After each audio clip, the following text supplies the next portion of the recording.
here. First of all, bear with me. I appreciate John Bonus letting me do this one night, hosting the podcast. Want to thank you very much for joining the Postgame Pint tonight. My name is Seth Stoes, also from Twins Daily. I get to be your host. But before I get to our panelists, I want to tell those of you listening, you can participate in a couple of different ways.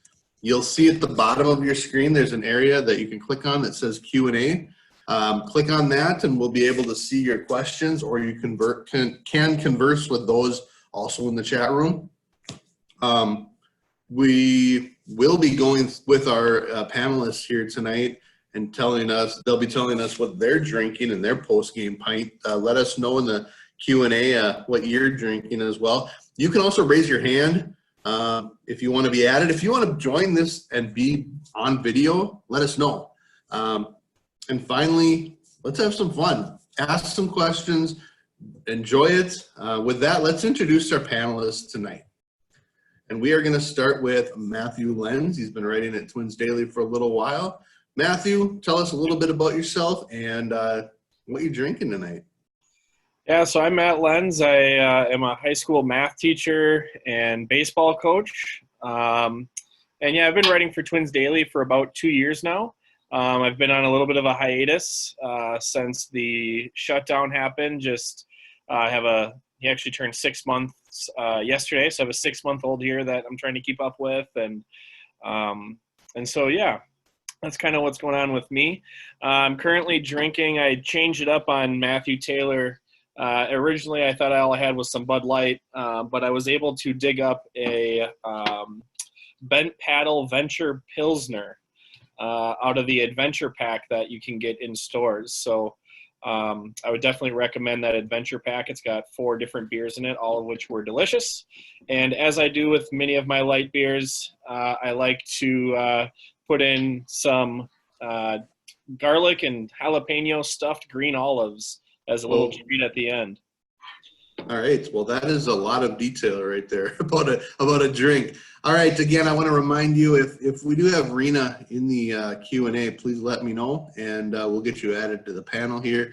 But next, let's talk with Matthew Taylor. What do you got going on?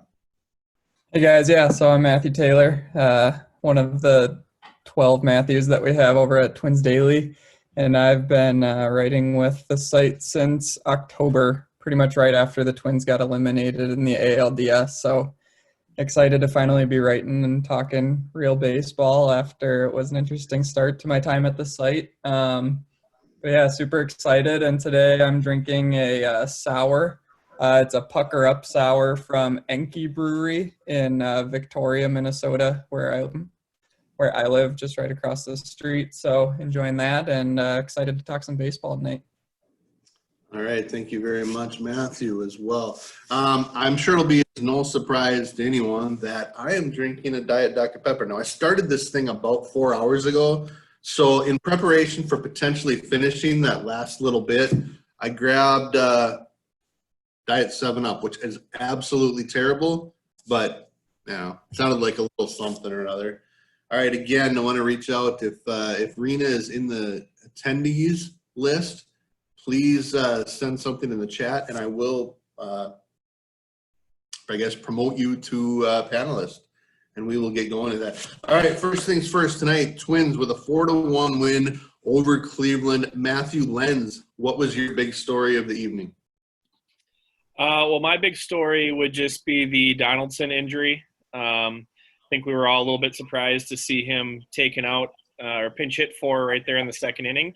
I don't think anybody realized that he had gotten hurt at all. So that's definitely my big story from tonight.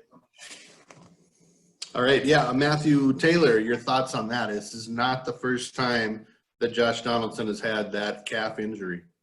Yeah, and I think the first couple games of the season, it seemed like there were he usually gets off to a slow start, but there were also some signs that maybe he was not feeling 100%, and it seemed, I don't know, just by the way that he runs, and it could just be that we don't know him too well as a player, but I was kind of getting some vibes that maybe he wasn't feeling well, but then, I don't know, he hit the home run a couple days ago, and he hit the nice single to start the game, so then I was thinking, well, maybe he's feeling fine, and then they pull him out, so I guess I don't really know what to think or the severity of it, but it's definitely concerning just given the history of his calf injuries for sure.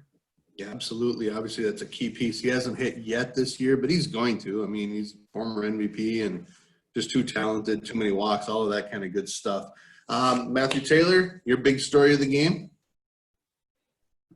Yeah, how can it not be Randy Dobnak? He just, all he does is throw up 5 innings, 0 or 1 earned runs game after game. And every time you think, he doesn't have the stuff, he doesn't have the velocity to maintain it, and he just keeps throwing up incredible starts. So I just thought tonight was really good. And especially, I don't know that he had his best stuff tonight. The Indians seemed to get a hold of some of his pitches, and looked it up on StatCast, and Indians had an average exit velocity of 94.5 miles per hour off him tonight. So they were certainly getting some hits off of him and having some good, contact, but he just pushed through, and inning after inning of allowing the leadoff runner, he would just find a way to get a double play or find a way to get through the inning and get out of trouble and give us 5 huge innings to set up what is an awesome bullpen that I'm sure we'll talk about later. But was just really impressed with him maintaining his composure throughout the night, getting into early trouble, but maintaining his composure and getting out of it and just giving us those innings. All right, we'll continue the Dobnak dialogue. But first, we are joined by Rena and want to welcome her and say, first of all, on Twitter earlier today, you did say you were going to do your hair. So on behalf of that, I did mine as well. Well done. I think yours looks a little bit better than mine. First of all, tell us about yourself, your baseball background and writing, and finally, what you're drinking this evening. Yeah, sure. So first of all, sorry I'm late. Of course, Zoom always updates right before you actually have to do something on it. I mean, I use it all the time, and I never have to turn my video on, but the only time. But anyway, so I've been with the Twins Daily since last December. It's already been like 8 months. But that was actually my first venture into Twins writing specifically. And before that, I've been involved with a lot of baseball podcasts. And the whole thing really started when I started to follow baseball in like the 2016, 2017 timeframe. And so unlike I'm pretty sure everyone here, I'm the newest fan. And I might not always be, the most lingo savvy, like the 2 Matthews, but, we're getting there. And it's just been so much fun. And writing for baseball, either way, has just been such a fun roller coaster. And who would have thought that, the first season of writing immediately turns into this? But, absolutely. So what are you drinking tonight? What do you got as a beverage?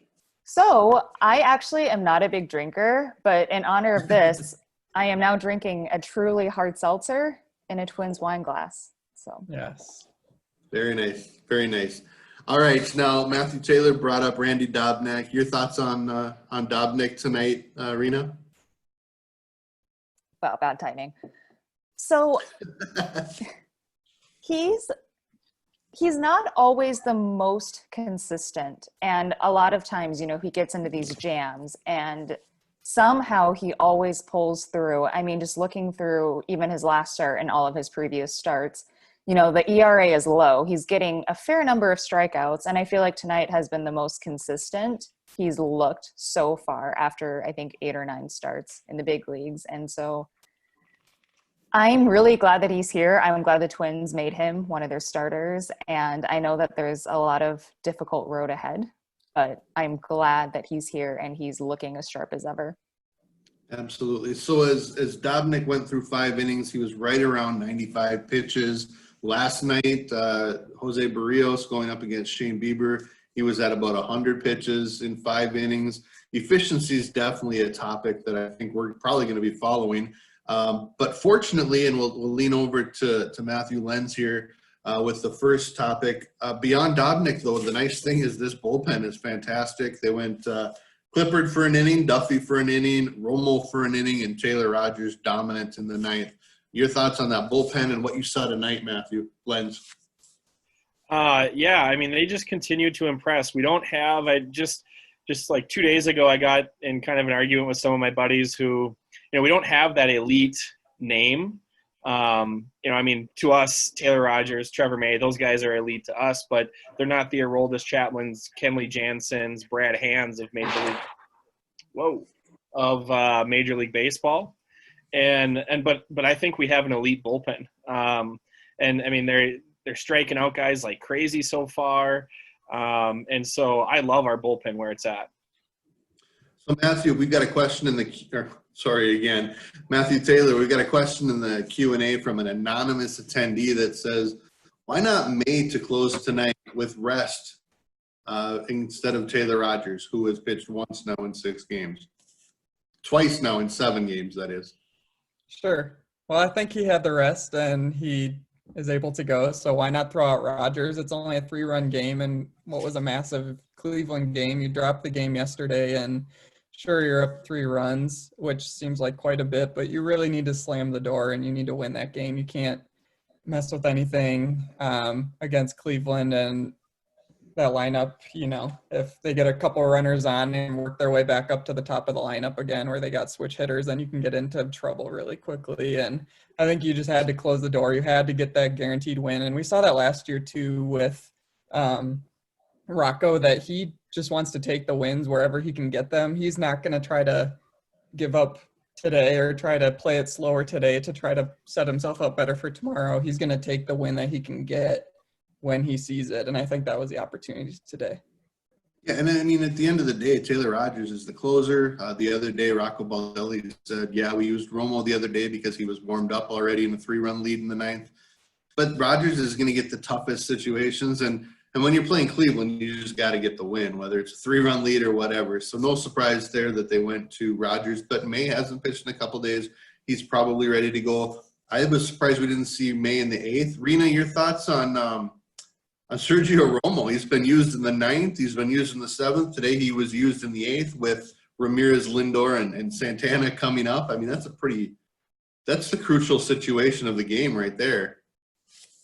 Oh, absolutely. And you know me, I can never complain about more Sergio Romo appearances. Like, let him pitch all 9 innings if he could. But I think that just throws a lot of confidence that Baldelli has in him specifically, even though, he's made more appearances than May and Rogers and a lot of the other guys out of the bullpen. And he's facing that heart of the Cleveland lineup. And so I just think that, Rocco Baldelli definitely is more confident than him as a veteran. And, he's gotten himself out of maybe more situations like that, especially in bigger and more important games.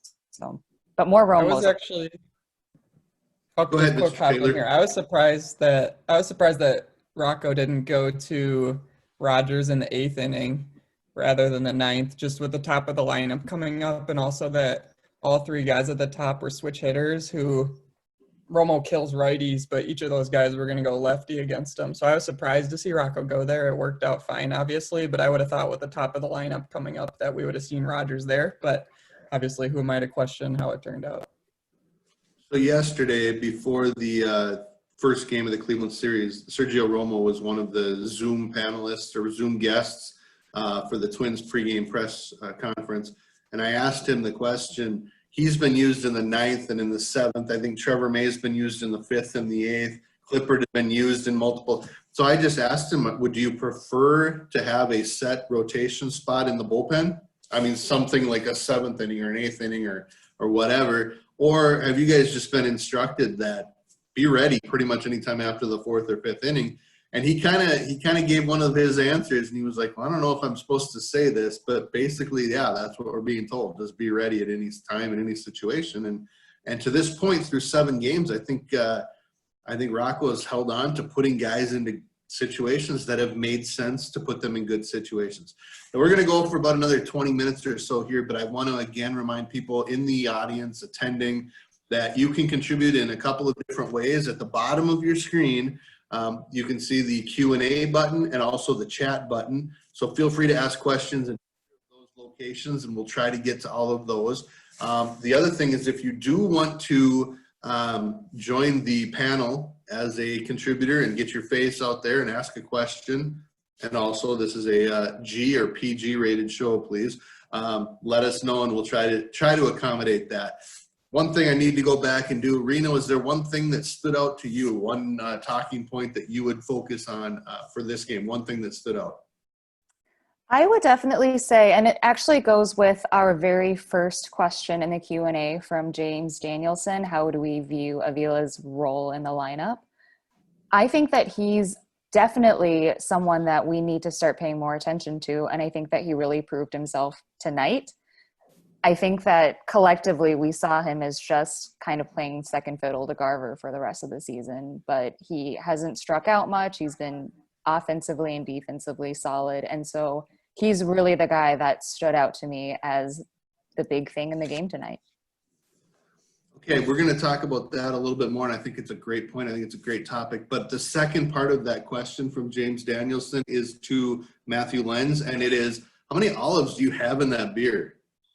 So it depends on how many beers I plan on having. If I'm going to have multiple, I'll put 2, maybe 3 in there. But tonight I'm pretty much planning on just having 1. So I stacked 5 in that baby.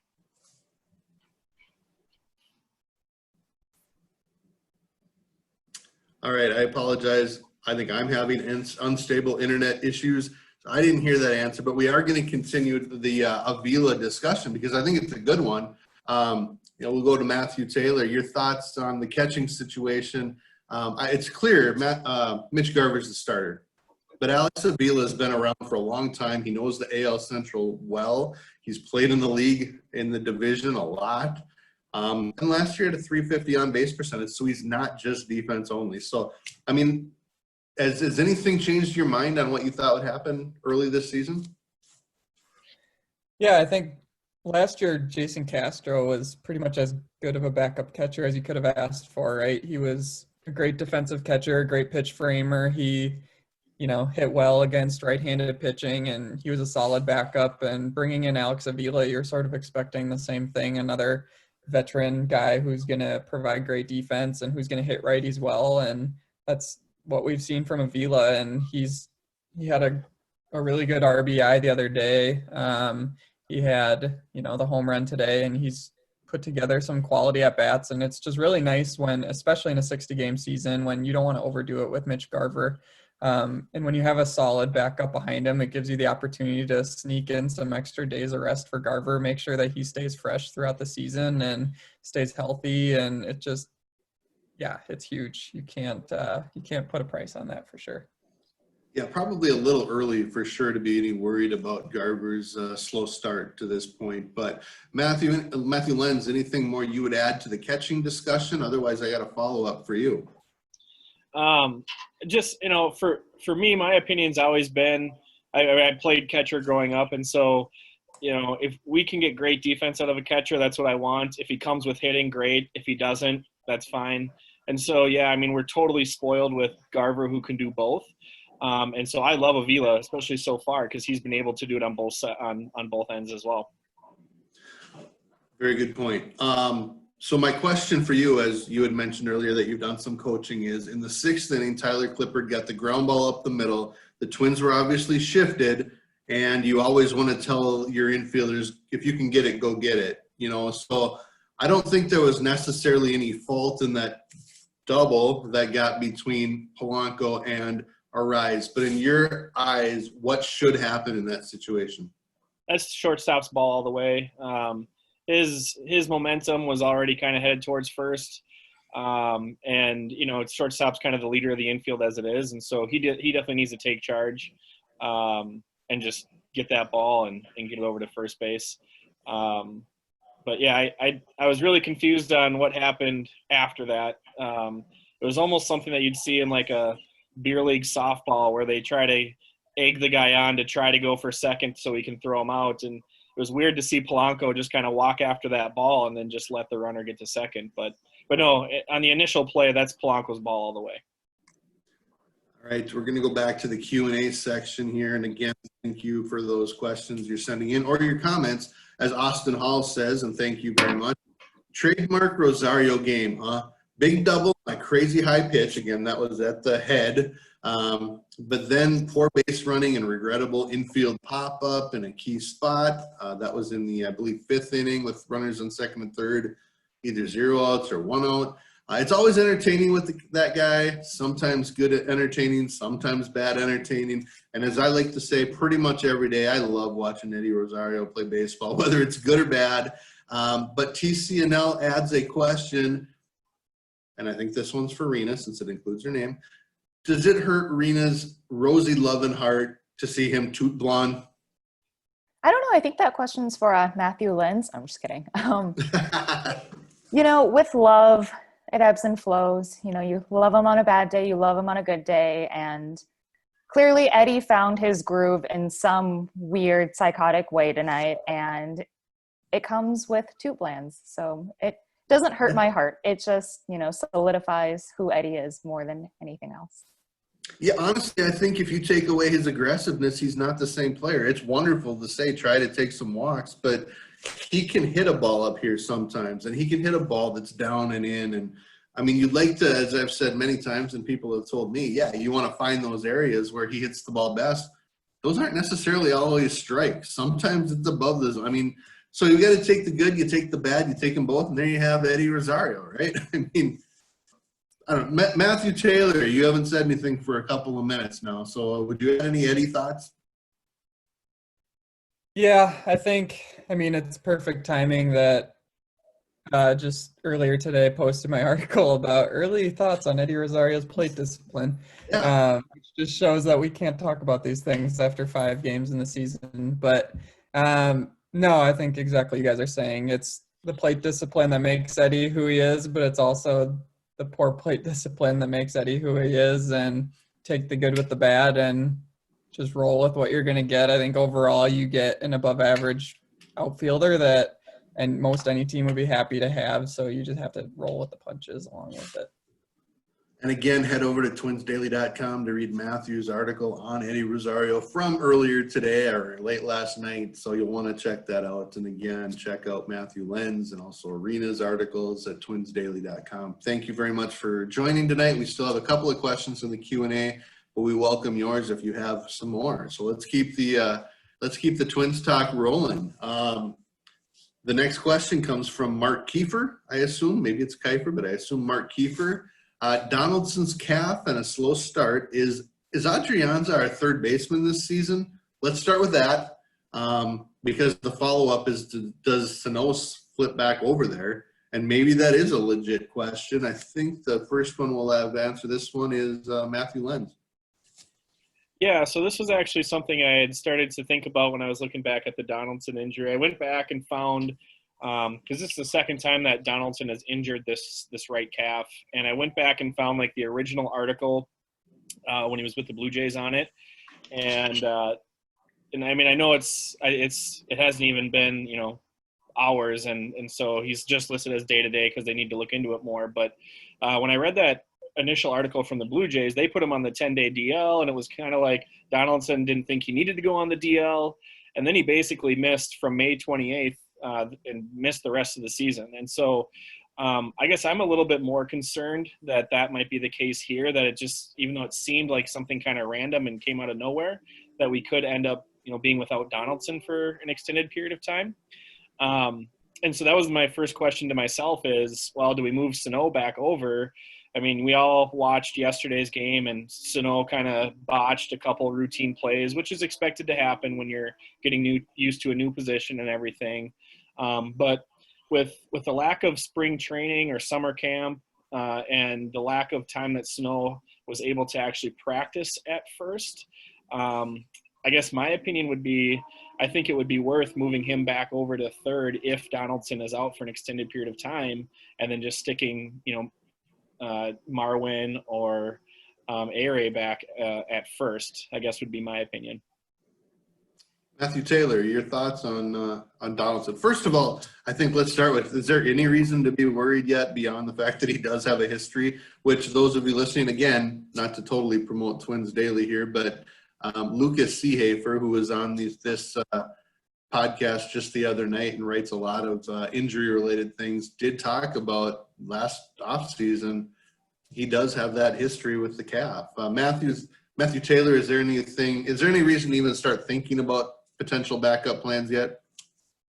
Yeah, I think you need to, especially in a 60-game season. I think there's definitely reason to be concerned. Obviously, we need to wait to hear. I haven't heard Rocco's post-game conference yet, so I don't know if he mentioned anything about it. I'm guessing it'll continue day to day, but certainly reason to be concerned, even if it is, 10-day thing. That's what, a sixth of the season. So certainly reason to be concerned. I disagree with Lenz. I would not move Sano back to third base. I think once you make the move to shift Sano over to first, you're making a permanent commitment to have him there. You're putting in all the work to train him over at first base.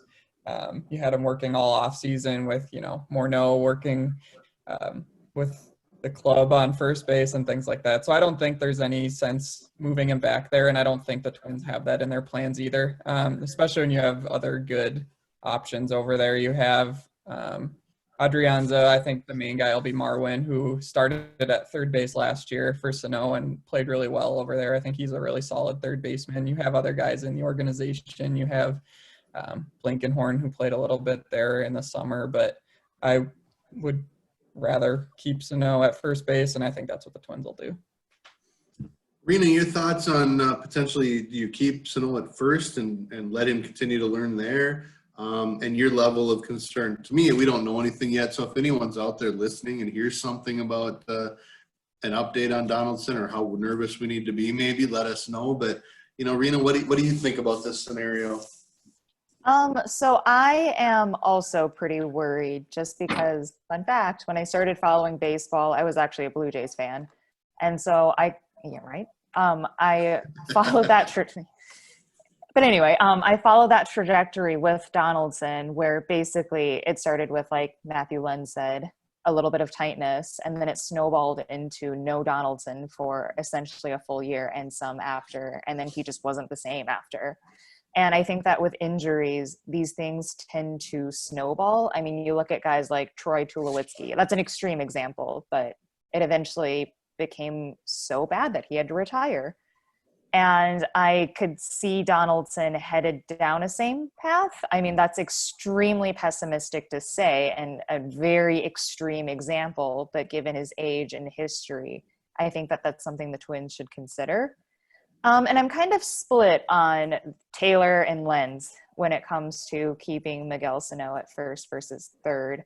I think that with a short season, now is not the time to let him practice at first base, especially since each game means so much more. And I think that his, evolution into becoming a first baseman is still clearly a work in progress. And I would feel more comfortable halting that, having Marwin play at first and then moving Sano back to third and kind of seeing how that goes and then making decisions after that. In a regular 162 game season, absolutely keep him at first. He needs to learn how to, weather through the difficult times at first base and learn how to become a better one. But with still a competitive season and a short season, I would stay on the conservative side. All right. Again, you're listening to the Postgame Pint. My name is Seth Souza, Twins Daily, joined by three other writers from Twins Daily, Matthew Lenz, Matthew Taylor, and Rena. Thank you all again for joining. We'll go for another 5-10 minutes. If people have questions, we'll keep answering them if everyone's got a little bit of time. One other article that's new to Twins Daily tonight from Patrick Wozniak. The conversation is about how the Twins need to score runs early in bunches. And they've done that, I think, 3 or 4 of their 7 games, including tonight with 3 runs in the first inning off of Mike Clevinger. Let's start this time with Rena and go the opposite direction. What were your thoughts the first inning this evening? And how important is that for this team? I think that so far this season, we've proven that if we can work these starters a little bit early and break them down a little bit earlier, I don't know if it's a psychological thing. I don't know if it's, something else or just good old plain luck. It's worked. I mean, they broke down Clevinger early, and you could see that because his command wasn't quite there with the first 1 or 2 batters, the Twins really took advantage of that. And then for the rest of the night, I personally thought that Clevinger never really found his groove again. And that certainly was not the case when he made a start against the White Sox. He gave up, the 2 early first inning home runs and then found his groove and was solid the rest of the night. But something about the Twins' deep lineup and really getting into the psyche of the starting pitcher, I think is an underrated and kind of an undefinable value that the Twins have. So real quick before we'll go to Matthew Taylor to continue on that trajectory and that discussion, Justin Atkins has added to the chat room that Rocco Baldelli said of Josh Donaldson's calf injury in the post-game press conference. I wouldn't consider it to be a major issue. Training staff doesn't think it's going to be a long-term issue of any kind. And, of course, it's probably too early to know that either way. I like the fact that they got him out of there right away. Didn't even think about it, get him out of there. It's like the Odorizzi thing where, he probably could have made the opening day or his first start. He could probably pitch right now. But even though it's a 60-game season, that's still a long time, and you still have to think about the end of the year. So I like the fact that be cautious at this point. They're not to the point yet where they need to panic. And, again, with the extra teams in the playoffs this year, I don't think there's any risk of them not making the playoffs anyway. So let's hope so. But let's hope there's no issue with this Donaldson thing. So with that, Matthew Taylor, your thoughts on the lineup and what they've been able to do early in games against Lucas Giolito, but tonight also against Mike Clevinger. And these guys, I think I tweeted tonight, I think Shane Bieber's the best pitcher in the American League Central. But if you tell me Mike Clevenger's right there with him and Lucas Giolito's right there with him, I'm not going to argue with that at all. Yeah, no, I completely agree. And if you're able to pounce on him on the first inning, that's huge because after that, you can see what happened with Shane Bieber. These guys get on a roll and they're just unhittable. So you got to pounce on him whenever you can. If it's in the third inning rather than the first, I don't really care. But if it seems to be working for the Twins to, get on guys early before pitchers are able to get in a groove, it seems like they're swinging at early counts, which I don't know how much that has to do with it, but that's been huge. Would like to see more scoring later in games. It was frustrating, and I saw Seth tweeting about this as well, but just with the Twins' inability to, especially in the fifth inning when they were just unable to get the runs home when they had, runners on second and third with no outs. And yeah, it'd be nice for them to work on more situational hitting. It's nice to get out to an early lead, and it makes it easier when you don't convert in those situations when you're already out to an early lead. But it would be nice to see the Twins do that and also to pounce on bullpen middle relievers, which we haven't seen the Twins do yet either. Yeah, that's a fair point. Absolutely. Matthew Lenz, either discuss the ability of them to put together big innings, whether it's 3 runs or 5 runs, but secondly, kind of speak to what Matthew just mentioned there as far as the inability to score in that particular situation. I know as a coach that's frustrating, and I know I was going back and forth with Ted Schwerzler. It's much more frustrating when you've got a runner on third and less than 2 outs and don't score them.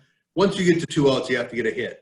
And, the batting average is somewhere around 250 to 300, which means it's not going to happen very often. You want it to happen every time, of course, but that's not realistic. So all of that, Matthew Lenz, what are your thoughts on those situations? Yeah, you just, I think that's one of the big things with Eddie is, speaking of him, is that I think at least last season he was huge with runners in scoring position. And so that's just such a key clutch ability that we need to have, and especially in close games against good teams, having guys on second and third, nobody out, and not being able to push across even a run. It worked out tonight, but I would venture to guess that there's going to be a lot of nights where if that happens against the Yankees, the Astros, the Dodgers, these teams that are a step ahead of the Indians, that's going to cost us a game and possibly an important game down the road. So, as a coach, we have different charts that we kind of track, and a couple of the key categories are scoring first, even if it's just 1 run in the first inning, but just getting on top right away, having that big inning.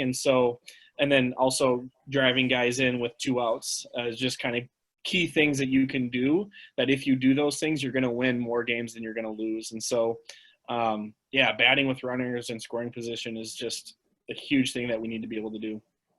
Absolutely. And I do think they've done it pretty well for the most part already this season. They've been much better in bases loaded situations than they were to start last year, and they've been much better in those 2-out situations. Not necessarily today, though. Real quickly, hopefully, if our panelists have an extra up to 10 minutes, give me the thumbs up. If you need to get going, I understand fully, but we'd have one more question from the Q&A, and then I'd like to give everyone one more just final point, so to speak. But the question comes from Ryan S. And he says, Randy Dobnak has been great so far. I think we would all agree with that. So what is his role after Odorizzi returns? And he says, assuming the other members of the starting rotation are healthy, which of course they never make a comment about who's leaving a rotation because you never know what's going to happen. Anything can happen. So this one, I'm going to start with Matthew Taylor. What happens when Odorizzi comes back? Probably middle of next week sometime. I think he's earned his spot in the rotation. Unfortunately, I just don't know that there's going to be room for him right away with Odorizzi back. I think I could see Rocco just putting him right back into the long reliever spot. Maybe not as the guy who goes in when the game is all lost, but maybe if, Bailey goes in and struggles through 2 innings in a close game, then you bring in Dobnak to finish the game instead, rather than just having him be a mop-up guy like we've seen Smeltzer be. But definitely think he's earned his spot, and as soon as there's an injury or whatever, or even as you start looking into future seasons, I think Dobnak's going to be in this rotation for, next handful of years for sure. I think he's earned that, but Odorizzi was an all-star last year, so clearly he's going back to the rotation. Rena, what do you think? What do you do with Dobnak at this point? Yeah, it makes me pretty sad that he's going to lose his spot in the rotation for sure to Odorizzi. And I agree with Matthew Taylor. I mean, what else can he do? But I do see him eventually moving into kind of a Kenta Maeda as a Dodgers role, where occasionally, I know we're assuming he's healthy, but if anyone's unhealthy at any point, he'll go back to being a starter and he'll come into relief. I can see it mostly for Rich Hill, who we're limiting still innings on, and Dobnak can go 5-6 innings and probably close out a game for a starter who lasts, like Matthew Taylor said, 2 innings, an inning. So that's probably what he'll do. But again, so unfortunate that, such a strong, potent guy he's going to lose his spot in the rotation. Yeah, he's been absolutely fantastic. And an anonymous attendee quotes a tweet from TF Twins on Twitter, which of course is Tom Froming of Twins Daily, that says MLB ERA leaders since September 15th of 2019, Jacob deGrom, Jack Flaherty, number 3, Randy Dobnak. So, it's hard to argue what he's done. And Matthew Lenz, anything you do in this situation, or you're thrilled that because you have depth? Yeah, I mean, it was funny. Me, Rena, and Matt had kind of a Twitter message going back and forth, and this exact question came up, and so we were going back and forth already on this a little bit. And I think unfortunately, Dobnak's the odd man out. I'm not. He's getting the results. I mean, like Tom just posted on Twitter, he's getting the results. I guess I'm not totally sold on it. Like tonight, things could have been a lot different if Jose Ramirez didn't hit it right to third base and right to first base. He was, and Matt touched on this too, or Matthew touched on this too. He was hit hard tonight. But again, he gets the job done. He got into jams a lot, almost every inning, but he got out of the jams almost every single inning. So I can't say I'm a strong believer in him being effective again against maybe the more upper echelon teams, Yankees, Dodgers, Astros. But like we've kind of all said, unfortunately, he is the odd man out. Odorizzi has earned his spot in the rotation. And the other thing that we brought up is, in a couple or month and a half or whatever it's going to be, Pineda is going to be back in the conversation. So then that's another guy to add to the mix. And Rena said this in our chat. It's a good problem to have, but it does kind of stink for whoever's left out. Absolutely. All right, real quickly, my thoughts. Number one, I think Dobnak needs to make a start in Pittsburgh next week because that's where he's from. Granted, his family and friends won't be able to go there, but still, they'll be able to watch it on their regional TV channel, which, that's pretty cool too. So I think that needs to happen. Secondly, as you guys have said several times, it's a great problem to have. All right, let's see. Here's a real quick hitter from James Danielson. Not an analytically driven question, but does this feel like a good win after the Bieber experience yesterday? Rena, your quick thoughts on that? Yes and no. It was a feel-good win, but I also think that, again, very cynical, Mike Clevinger had an off night, so I wouldn't expect this repeat somewhere down the line unless Mike Clevinger just continues to have bad nights. Either Matthew have any additional things you'd add to that? Yeah, I think it was a huge win, especially just given this schedule and looking at the schedule. This is the hard part of the schedule, facing the White Sox, Cardinals, and Indians. Once you get past this, you get into the Roy. We go to Pittsburgh and then Kansas City, and then you get Detroit and all of that. So anytime you can maintain against Cleveland, and then you have the easy part of the schedule coming up, it's just the Twins record is going to go up really quick from here. And so anytime you can get a nice win against Cleveland is a great win. I believe you're talking about. Don't sleep on the Tigers. They're doing great. Yeah, the AL home run leading Tigers, led by C.J. Cron and Jonathan Scope to this point. Matthew, Lenz, any thoughts on how big tonight's game is, even in a short season? And but secondly, well, answer that one first, and then we'll follow up. Yeah, I just think it was a good bounce back after last night. Getting shut down. Bieber, I actually checked the Vegas odds. He's third currently in Cy Young odds, and then Clevinger's fifth. So we're facing back-to-back Cy Young candidates, and so again, the same group chat I referenced earlier with my friends, they were all over the Twins kind of not doing anything yesterday against a good pitcher. So it was good to see them make some damage. Even if Clevinger didn't have his stuff, they took advantage of that and won. All right, I want to give each of you about a 30-second to 1 minute take on one more thing about tonight's game, or what's something you're looking forward to over the next couple games. We're going to start with Matthew Lenz. Yeah, my only other thing it's super early, obviously, but one thing I'm a little concerned with, kind of bigger picture, is our starters' strikeout rate right now is like fifth lowest in the league. And both the White Sox and Cardinals are in the top 10 in terms of how often they strike out. So we've faced teams that strike out quite a bit. Our bullpen obviously is striking out a lot of guys. I am a little concerned, again, once we face the upper echelon of teams, that we don't have that pitcher that can go out and strike out, can dominate a lineup for 7-8 innings like Bieber did to us last night. All right, great point, and I think we see that with all the foul balls that are still put into the stands as opposed to swings and misses. Very good point, Matthew Lenz. Matthew Taylor, your final 30-second to 45-second thought. Yeah, so it's more just what I'm looking forward to, and excited to see another Kenta Maeda start tomorrow. He, I think, got the best most excitement from Twins fans after his start. I guess Rich Hill as well, but people were really excited about Kenta Maeda, and deservedly so. So really excited to see how he does in his second start. He dominates against righties, so with all the switch hitters at the top of the lineup, we'll be interested to see how he does with all of them going lefty tomorrow. And yeah, just interested to see how he does and see if we can, pull a 2-1 lead in the series and at least get a tie and possibly take the series 3-1. We'll see how it goes. I feel like Kenta Maeda's performance in Game 3 felt like the most important so far, because the Twins had split the White Sox, and we saw how good that lineup could be, and he shut them down basically, other than the Luis Robert home run in the fifth, but for 5 innings basically. So that was very encouraging. I will mention this again, but Game 3 of this Cleveland series is scheduled for tomorrow night at 6 o'clock.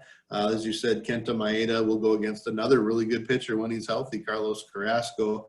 And we'll be on here on the Postgame Pint. I believe, Rena, are you on again tomorrow night? Yes, you'll have me again. Unfortunately, or fortunately. Well, it won't be me. I know Nick Nelson is hosting, and Rena, and I believe Matthew Trueblood are the guests so far. And maybe we'll get a third. We'll see. But so we'll do that. Rena, your final thought here. So I wrote an article earlier this week that was basically all of the overreactions from opening weekend, and most of them were pretty silly, like how we're never going to see Taylor Rogers ever again, and he doesn't actually come to these games. But one of them actually really stuck out because he came a couple times. But one of them really actually did stick out to me, which was, what do we do about Miguel Sano? And we've been kind of doing this dance with Sano for the past couple years, from all-star, home run derby, hitting grand slams against Cleveland, to the lowest of the low, which is moments like now. And, at what point do we come up with a resolution with him, whether that's keeping him at a certain place in the lineup, keeping him at a certain place in the field? How often should we play him? Should we keep him or let him move on? Because it might just not work out in the end. And I think that sooner or later, we should figure out a resolution with Miguel Sano, because it's getting worse on both ends if Sano's not getting the opportunities he needs to reestablish himself, and if he's botching plays and continuing to strike out at the rate that he is.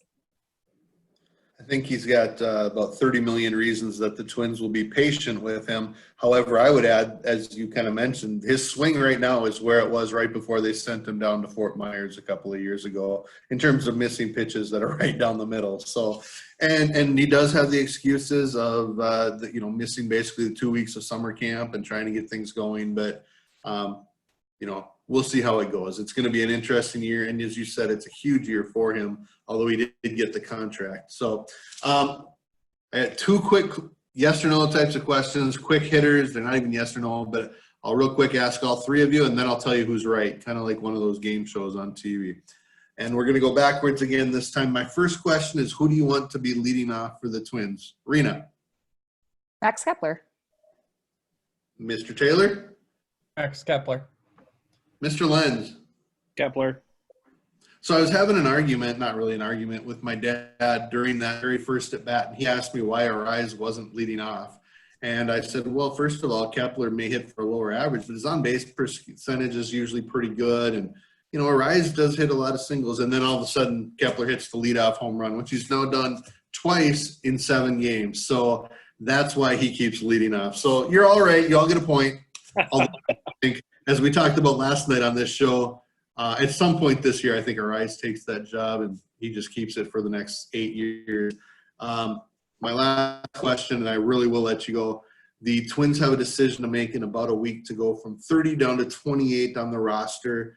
I'm going to start with Matthew Taylor. Who are the 2 players that you think get sent down if that decision had to be made today? Whitefield and is Lamont Wade on the roster right now?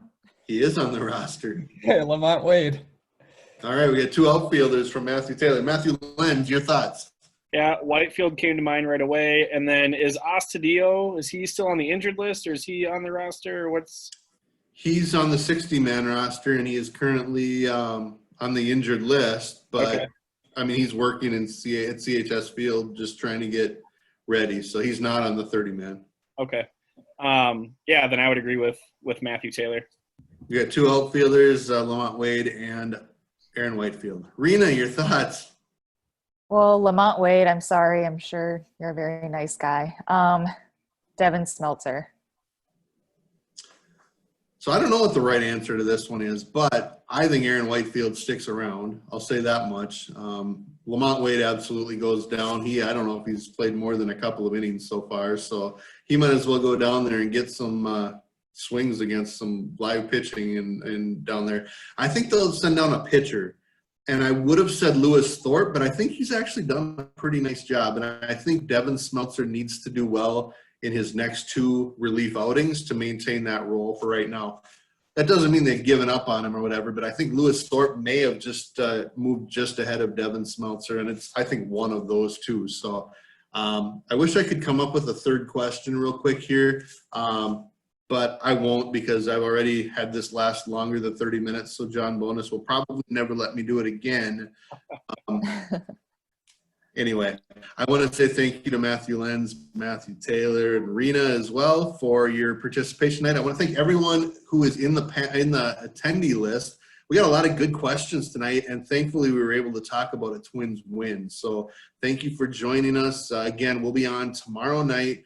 The game time is 6:10. It'll be Kenta Maeda against Carlos Carrasco. Again, Nick Nelson will be hosting tonight. Tomorrow night, Rena and Matthew Trueblood will be joining them, and we'll see who else. Definitely want to thank you for joining the Postgame Pint, and a special thank you to those who were courageous enough to contribute and participate. This will be available in case you want to tell everybody about it, which please do, on Twins Daily's YouTube page, our Twins Daily Facebook page. Our nightly game recap will also include this video, and there is the Twins Daily podcast, so you'll be able to hear this in multiple locations. We'll see you all very soon, and have yourselves a great night. Thanks again for listening. Thank you all. Thanks, Seth. Cheers. Thank you. Cheers. Good night. Night.